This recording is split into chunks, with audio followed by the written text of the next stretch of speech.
Menanggapi pernyataan Presiden Jokowi yang menyebut masyarakat harus sabar dan bekerja keras di tengah ekonomi yang sedang sulit, saat ini tersambung dengan Dr. Nisa Mutiara SOS MSI, pengamat ekonomi dari Uniska.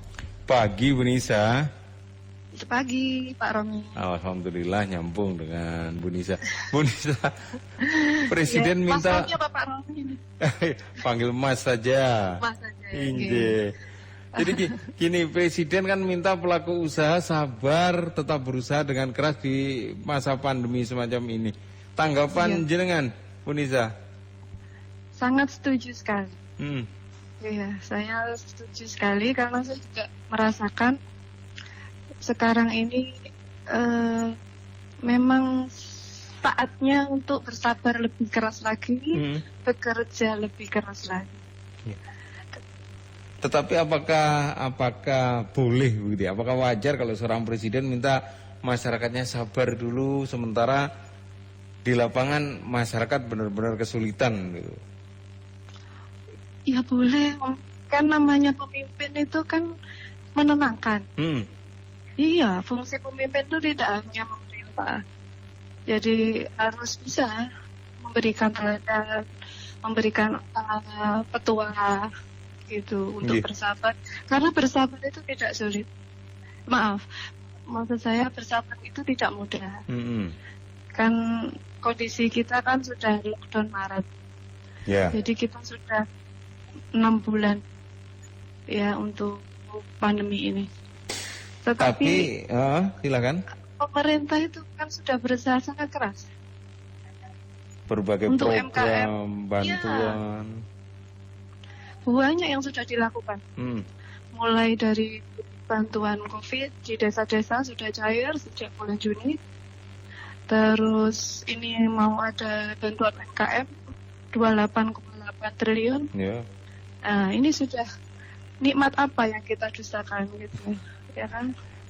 Jadi pemerintah sudah bekerja keras, kemudian kalau memang situasi masih semacam ini, masih serba susah, sabar dulu, begitu ya Bu Nisa ya? Iya, betul kan Desember insya Allah vaksinasi.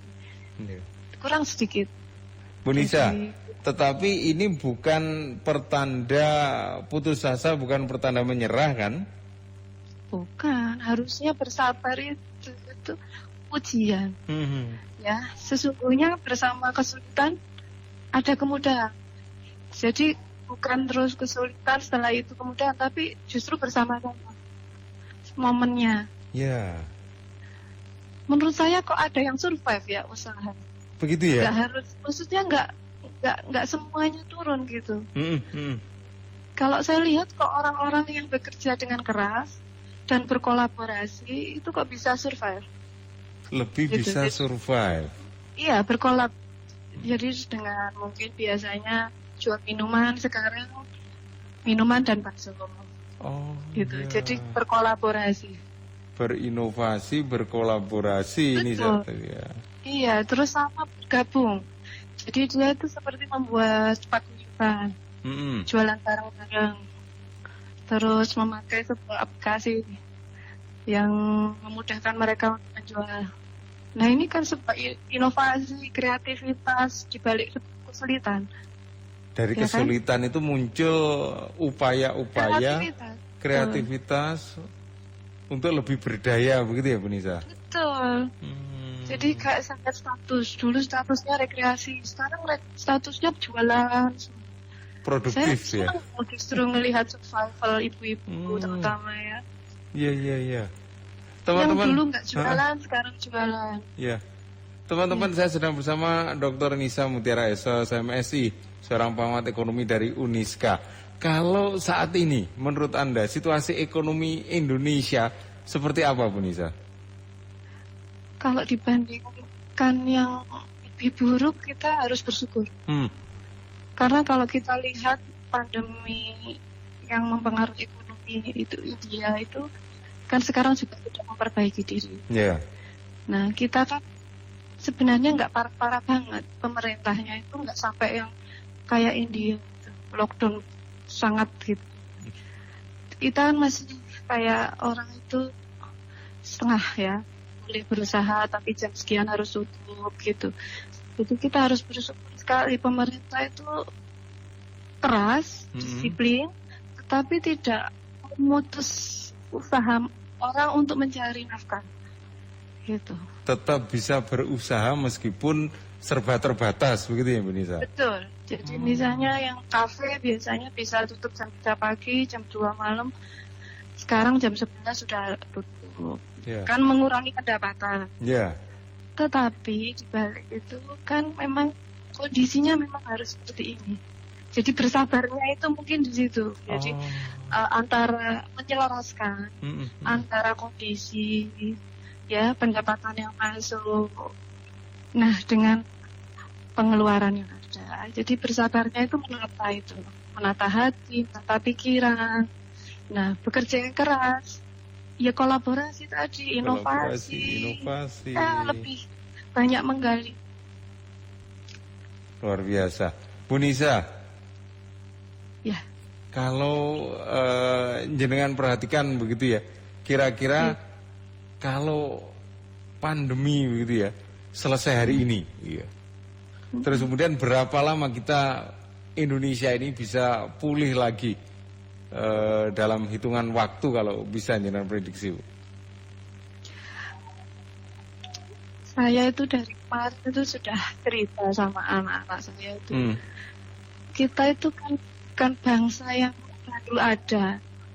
Kita ini kan sudah dibentuk oleh Allah ya, Tuhan Yang Maha Esa, sebagai bangsa yang pernah besar, pernah dijajah 350 tahun, ya kan?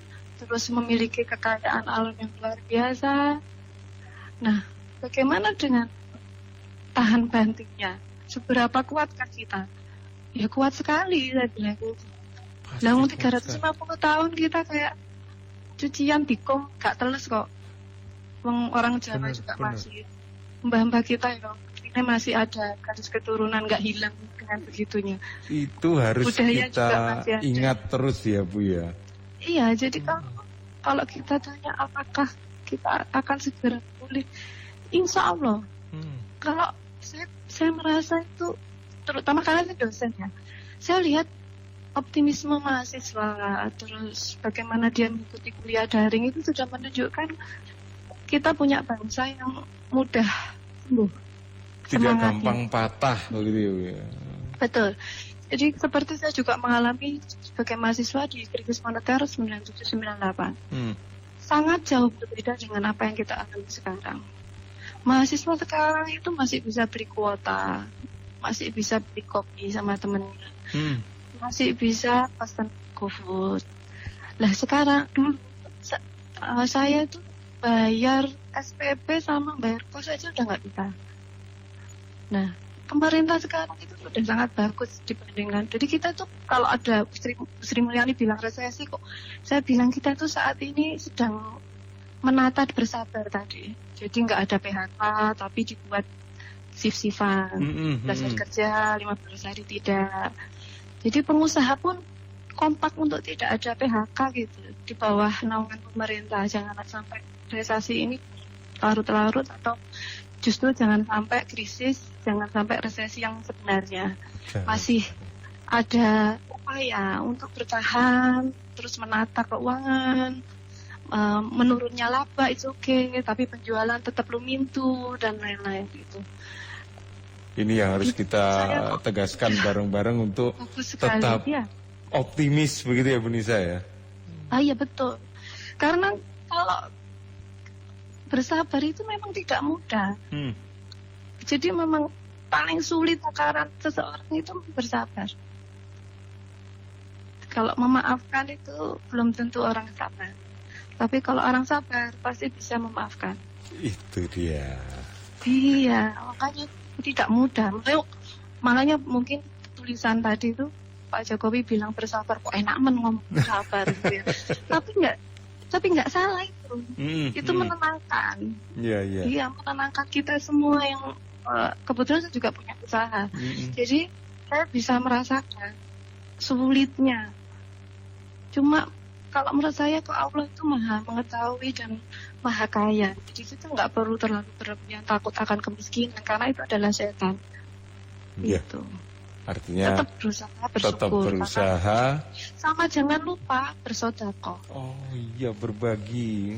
Iya, karena kalau kita nggak bersedekah atau kita tidak berbagi, kita tuh akan kurang syukur. Kurang bersyukur itu menjadikan kita tambahan nemen gitu ya, meditasi. Iya. Sekarang saya komentari juga untuk masalah orang-orang yang lagi berinvestasi emas. Yeah. Tolong diingat bahwa emas itu ada zakatnya. Jadi tidak semudah yang kita bayangkan kita itu nimbun emas. Emas itu zakatnya dan pertanggungjawabannya itu nggak mudah. Jadi kalau kita memiliki sekian gram itu berapa zakatnya itu ada semua, dan itu nanti bertanggungjawabkan di akhirat. Jadi sekarang lagi musim kan pada investasi. Kenapa tidak lebih diproduktifkan? Mungkin kalau cuma nabung sedikit-sedikit nggak apa-apa, arisan emas sedikit-sedikit nggak apa-apa. Tapi kalau untuk investasi yang menurut saya